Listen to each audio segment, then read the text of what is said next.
ছোটবেলায় বৃষ্টিতে ভেজা দিনগুলোর কথা মনে পড়লে মুখে একটা আলাদাই হাসি চলে আসে। যখন স্কুল থেকে বাড়ি ফেরার পথে বৃষ্টি হতো, ছাতা নিয়ে এদিকে চলে যাওয়া, এই বন্ধুকে ঠেলে দেওয়া, আবার কখনো কখনো রাস্তায় জল জমে থাকলে সেই জলকে পায়ে করে ছিটিয়ে ওই বন্ধুর গায়ে দেওয়া একটা অন্যরকম মজা ছিল। যেদিন স্কুল ছুটি থাকতো সেদিন যদি আবার বৃষ্টি পড়তো, ব্যাস তাহলে তো আলাদাই অন্যরকম আনন্দ একটা। কিরে বন্ধু, ফুটবলটা নিয়ে আয়, মাঠে খেলতে যাবো তো, অনেক মজা হবে, বৃষ্টি পড়ছে, চো চো। মাঠে খেলতে গিয়ে সেখানে বৃষ্টির মধ্যে এই বন্ধুর গায়ে ঝাঁপিয়ে পড়া, ওই বন্ধুর গায়ে ঝাঁপিয়ে পড়া, কখনো কখনো তো আবার সিলি মেরে এদিকে চলে যাওয়া, ওইদিকে চলে যাওয়া, কাদা মেঘে ভূত হয়ে, ও কি না মজা ছিল।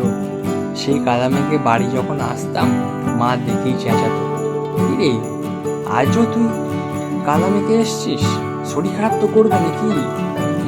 সে তো মাঝে মাঝে শরীর খারাপ হয়েও যেত, কিন্তু বন্ধুদের সাথে বৃষ্টির দিনে মজা, ফুটবল খেলাটা আলাদাই জিনিস।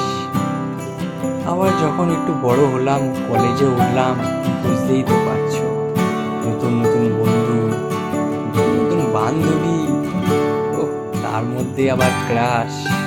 আর যখন ক্লাসকে দেখতাম বৃষ্টির দিনে ছাতা নিয়ে আসছে, তখন তো ইচ্ছা করে বলতাম যে আমার কাছে ছাতা নেই, রে তোর ছাতায় আমাকে নিবি, বৃষ্টিতে ভিজে যাচ্ছি।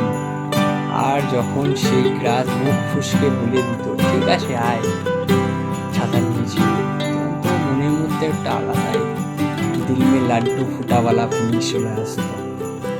এক ছাতা নিচে কখনো কখনো ঠেলাঠেলি হতো, ছাতাটাও সরিয়ে দেওয়া হতো, বৃষ্টিতে হালকা ভেজাও হতো, সেই এক দিনের কথা।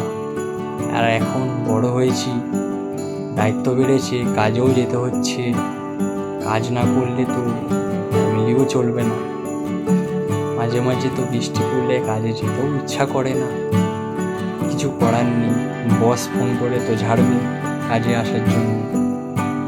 সেই এক সময়ই ছিল, আর এখন এক সময়। ভালো লাগলে কমেন্ট করবে, পাশে থেকো, পাশে রেখো।